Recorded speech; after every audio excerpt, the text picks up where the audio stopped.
What's up, everybody? Today we're going to talk about something interesting. Shout out to Daniel, one of the patrons. He actually requested that I make this video, and it's something that I've kind of wanted to tackle for a while. I've touched on it in other videos, and that is slappies, and particularly Slappy Grind. It's because I've talked about slappies but never specifically Slappy Grinds.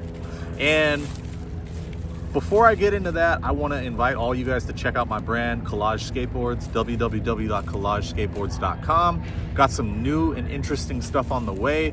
Check it out. Got my pro model and other graphics that you can buy, hats, hoodies, all that stuff.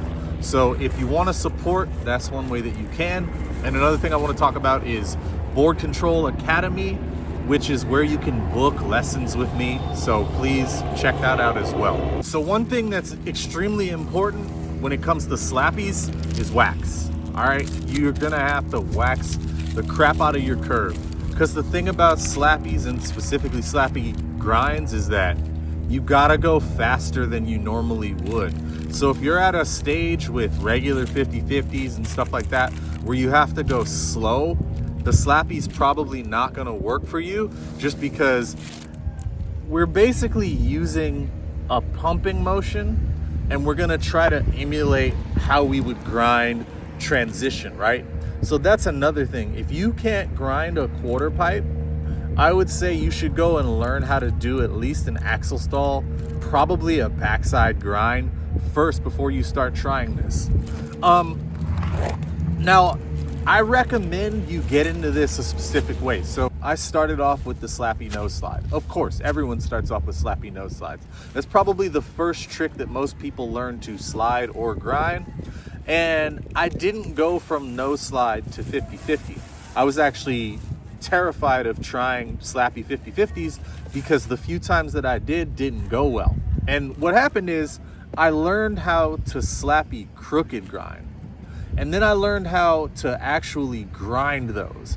So a big tip that I can give you is when you're starting out with these, it should kind of mimic the progression that you have on transition, where you don't just go and start learning how to grind. You learn how to axle stall first. And then once you're comfortable getting on top of your axle stall, then you'll start to try to grind it.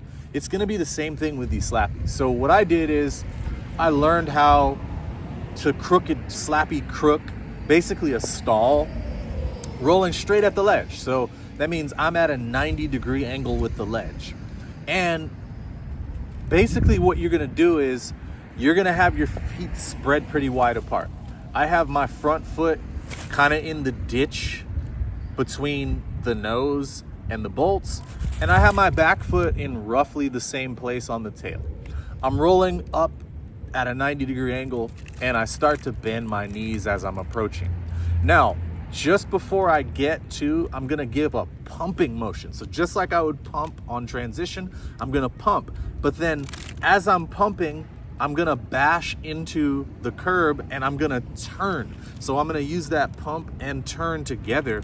And it's gonna kind of turn my front wheel, the front wheel that's heel side, sideways. Now, when it turns sideways, since I'm pumping into the curb, it's gonna bash my truck up onto the curb. And that, once I feel that my truck is on the curb, I'm gonna push up onto the top so that I'm no longer on the side. And that's kind of the secret motion to all slappies, but it's easiest to do with a crooked grind. There's my block coming. Initially, you're gonna be afraid, right? You're gonna be afraid because you're coming straight at this thing. All of your weight is transferring on top of it. And that's where the wax comes into play. I use this Rockstar wax. Shout out to Rockstar Bearings. They've been sponsoring me for a while. They make this cool brass knuckle wax. So I have an abundance of this stuff. You can use whatever wax. I didn't use skate wax for a long time. I was using candles. We go to the 99-cent store, get the Jesus candle, break it, use that stuff. You can also get like paraffin wax that's made to make candles. That stuff's usually really good if you can find it. But anyway, wax the crap out of whatever you're gonna try to grind, because that's gonna be the difference between you grinding and sticking. Now, once you're able to get up onto that crooked grind slappy and you're able to do it pretty consistently, then you wanna start to to reduce the angle, right? So you're starting out at a 90-degree angle, rolling straight on, right? And then you're gonna come like if this is the curb, you're coming up straight forward at this angle, right? Well, once you're comfortable with it, reduce your angle until you're almost parallel with it. Now, I never do slappies from parallel with a curb or a tiny ledge. So I never go all the way parallel.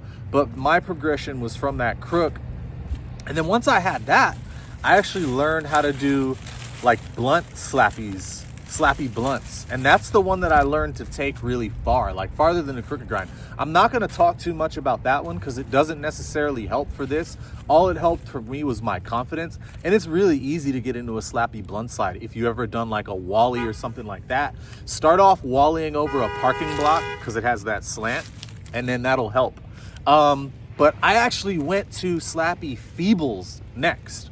And basically I did the same thing that I did with the slappy crook. The difference is, as you're pumping into the ledge for the slappy feeble, I would lift up my front truck so that my back truck bashes, and once I feel my wheels start to roll up the curb, I turn, starting with my shoulders, still using that pumping motion. Now that one, I would stall. I never really learned to grind. The only way I could grind a feeble using that technique is on transition, where, like I said earlier with the crook, with the 50-50, you're using basically the same technique. So basically what you're doing when you're slappying is you're grinding if you were on vert, but there's no transition. So what makes something a vert ramp is that you have at least a foot of vert, meaning a portion of the ramp at the top that's strictly vertical. Now below that you have transition, which leads you up into the vertical section. So when we're thinking of slappies, we're basically grinding vert without the transition. So we're using the pumping motion to give us the effect that the transition would give us so that we don't have to ollie onto that ledge. And that's what I did with the feeble. Now, once I could get onto those feebles, that's when I got curious about the actual slappy grinds. And one thing that I want to tell you is not all curbs are created equal when it comes to learning these. So I'm gonna put your attention to the curb that I'm at right now. And this curb has a rounded edge. So that's gonna be a lot easier to get onto than a curb that's a sharp edge, right? And moreover, this also is at a bit of a slant. Like now, it's not much of a slant, but it is at a bit of a slant. And that also means it's gonna be easier for me to ride up onto this than it would a curb that was straight up vertical. Those are considerations that you wanna make. You might have to do some driving around your neighborhood or wherever you live to find the right curb.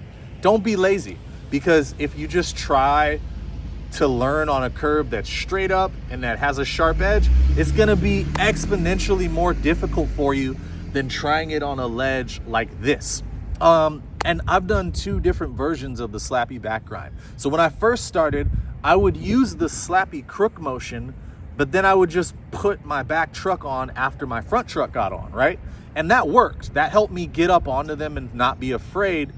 And eventually I got to the point where I could push both of my trucks up on there at the same time. So you're gonna start off with these the same way. You're gonna roll straight ahead into the ledge, right? And it's gonna be the same setup as far as your feet are. I put my feet in the same position for a slappy crook, for a slappy grind. You're still going to bend as you're approaching. And since these are curbs, you really have to bend down. You don't wanna get caught slipping and be completely straight legged. You should be bending at this point anyway. If you're like serious about skating and you're actually focusing on what you're doing, you should be bending anyway. You know, you never really wanna have your legs straight up. I've talked about this in so many videos. It works. I teach my students this way. It works, it works, it works. If you're still finding yourself straight-legged all the time, you gotta refine your approach and start paying more attention to how your body moves, because the skateboard is an inanimate object. We're controlling the skateboard with the movement of our body. So you have to get your bodily movements down. You have to understand the kinetic change you're creating while you're skating. And if you need help doing all that, you can find me on Patreon. It's linked in the description, and I will coach you through that stuff. You can send me videos of yourself skating. I'll take snapshots of where you're making the wrong movement and take snapshots of me at the same point and show you how you can improve. all that type of stuff. We do Q&As. I've been doing 4 of them monthly. If you're interested in that stuff, hit the Patreon. You're gonna bend as you're approaching. The closer you get to the curb, the lower you wanna be. And right before you're going to hit the curb, you wanna push and turn your shoulders fast so that you're pumping up onto that ledge. You're gonna use that motion I talked about where you bash the heel edge wheel up against the curb. And then as you feel your wheel onto the curb, that's when you push up with the pump and you start to straighten your body up. I'll have video examples of all of this playing. And once you're able to get up, I'd say start off stalling with this too. Once you can stall, obviously, start to try to grind. Still from going straight forward, that means you have to go faster. Make sure that curb is waxed, really, really waxed. And then, just like I said before, if you're coming in at this angle first, start to reduce the angle until you're almost parallel. Like I said before, I never do a slappy from completely parallel. I'm always at a bit of an angle. It just makes it easier. The better you get at using your front foot's motion to push up onto that curb or ledge or whatever, the easier it's gonna be for you. And that's pretty much the trick. Now, don't get discouraged at first by these. And the progression that I mentioned, it really works. The other thing is, it's kind of like a co-requisite. If you're learning to skate ledges and transition at the same time. So like if you're learning to go fast in 50-50 and you're learning to grind on a quarter pipe and you start learning how to slappy, all of those things are gonna complement each other. So they're like co-requisites. If you want to develop a more methodical approach, if you want some information that could help you, hit the Patreon, is linked in the description. Thank you guys for watching. Peace.